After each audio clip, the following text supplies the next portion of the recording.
tell me why we're going over all of the collectibles in the game. There are timestamps if you want to jump to any of the specific chapters or the specific collectibles within the game that you might be missing.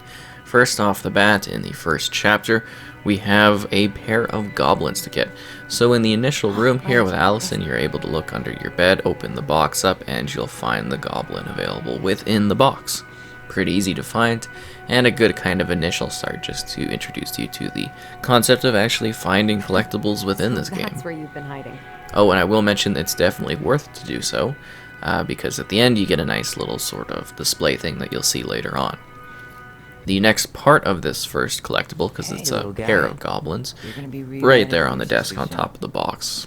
When you're jumping into the brother's role, you just walk over to the desk, and there it is. So here's a little bit later on, you're underneath the house, the foundation of the house. Instead of moving to the left, the area where I'm actually in right now, you instead just head straight to the right and towards the back. There is this kind of generator and, like, I guess you could say washer type area anyways, and then the figure is available right there. And again, we're playing as Tyler in this specific spot. Yeah, nestled right there on the ground. Of course I was. So that is the first official kind of standalone collectible. That's where you would get your initial achievement from for finding a single collectible. Later on, you'll be in the house. You'll finish this puzzle right here. You can see the door in order to get into your mother's room. Hope that helps. And then you'll find the collectible sitting there right on the ground. It's a fairly easy catch. And yeah, then we move on to the next one here. This is a little later on when you are going into the store. You have to do a little bit of chatting, a little bit of discussion, and then eventually this back door will open up. You're able to go in here and then check out the cupboard, and you have to open that in order to find our collectible that we're after. Oh, no thanks. I'm good. I'm just looking for something that I forgot. Man, Tessa keeps track of everything in these notebooks. Like what? Any loans?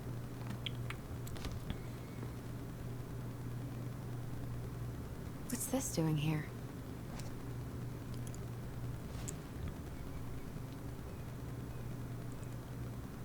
Finally, we're in the police station. So this is something you can't miss. It's past the kitchen in this back room area where you have to go. You'll find it behind the desk on the right-hand side, nestled in there. Easy collection, and that is all of the collectibles in the first chapter. I'll now have a little segment where you can hear all of the different audio clips that play when you do have all of the collectibles, just in case you are interested in hearing that, or you can of course skip ahead as we move on to chapter 2. Seeing right down here, after that little cutscene thing, the collectible. Nice and easy grab. Have you been hiding back here all this time?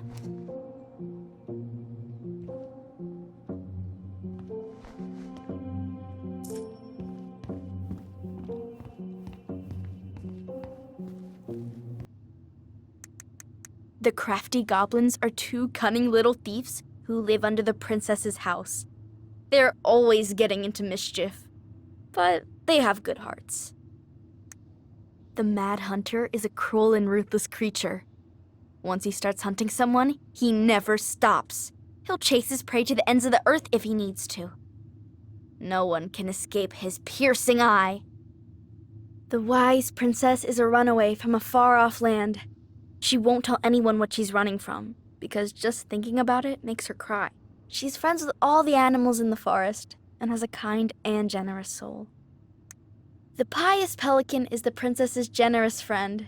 She has a magical beak that is always full of food and never empties. The Ice King is the lord of the whole forest. He is so powerful that no one dares to challenge his commands. This is the second chapter. You'll find the first collectible right away underneath this desk here. I guess it's stuck under there with some gum or something. It's a very easy find to kind of get you going right off the bat. But again, something you could miss quite easily if you're not looking for it. So again, right in the family kind of table area in the back here, not a hard spot to notice. The next one is in the police station. Once again, you're having to go into this room in order to get details and information. You'll find this one on the left-hand side of the desk when you are, of course, sitting down in said desk. But anyways, it's in the drawer. Easy find. And again, I'll show just a little bit of the room so you get a more of a situated look of where the collectible is found in this one. It's fairly easy to spot, though. Here's another one a little later on when you're in the stock room back at the store. You'll find it in kind of the chill corner area right beside the fridge, sitting nice and out in the open. Very easy find. This one is a bit more complicated. This is when you're in the kind of cold graveyard area. The far back left behind this upcoming tombstone, there'll be a box, and that's where you're going to find the collectible. I'm going to show a little bit extra afterwards just to kind of really help situate where this is. But you just keep kind of going up the left side of the graveyard at the far back, and you'll find it. It's not a hard one to get, but it's something that you do actually have to go out of your way to sort of look for.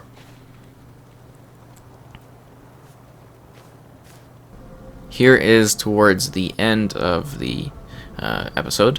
You'll find it in the far back of the shed, the little extra little room that you've been in prior. It's just sitting down there. Luckily it wasn't damaged. Here is the audio part for all of these collectibles.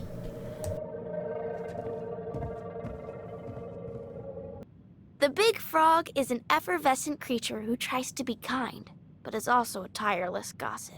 The Ice King punished her once by telling her his deepest secret. If she ever tells anyone, she'll lose her voice forever. The Stalwart Moose is a kind and loyal animal. He always criticizes the goblins for their tricks, but he actually likes them.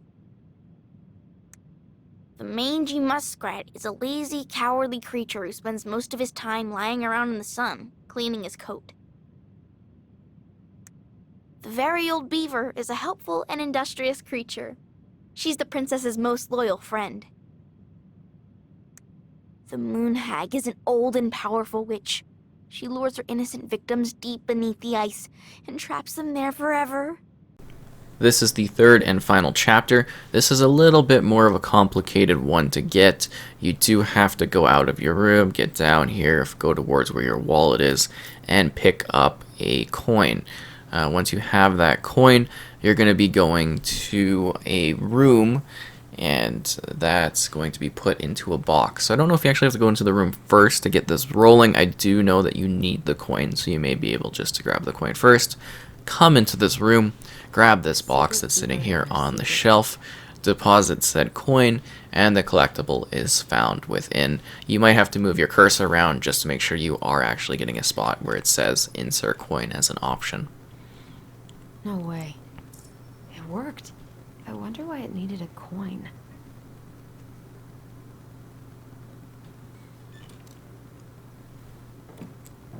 This one is found when you're talking to this one individual. I don't want to talk about it because I don't want to spoil things.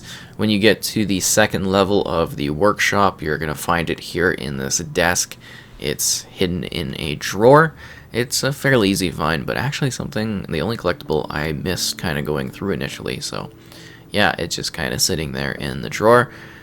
Yeah, and there we go. There is a smaller selection of collectibles in this final chapter, so keep that in mind as we go onwards and are almost wrapped up with finding all of the collectibles in the game. This one requires a little bit of puzzle solving, but I'm going to actually show that here. You're just kind of doing a spot the differences sort of thing on this ghoulish huntsman individual that's been painted here. Quite a lovely piece of artwork, actually, when you think about it. But yeah, we just kind of figure it out. It's pretty quick. It doesn't take very long. And then this secret compartment will open, and it will give us the final statue that we're looking for in the game. And here are the audio clips. So, The secret keeper is a traveling woman who buys and sells secrets. She stores all these secrets in the clouds because nobody ever looks up when they're searching for hidden things. The old bear is a mighty beast who lives in a beautiful cave of ice. He is in love with the wise princess, but she doesn't love him back. The gold lady is the wise princess's cruel mother, who sent the mad hunter to drive the girl back to the palace.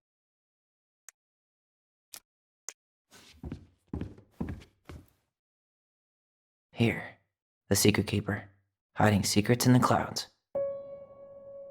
Gold Lady stays locked up in her castle.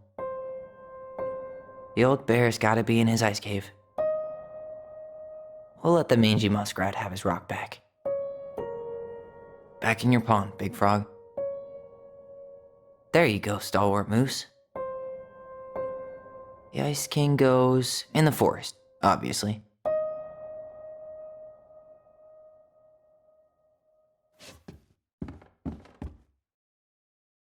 That's the Pious Pelican spot. Crafty Goblins go here. The wise princess goes in the big wooden house, of course. The mad hunter, always on the princess's trail.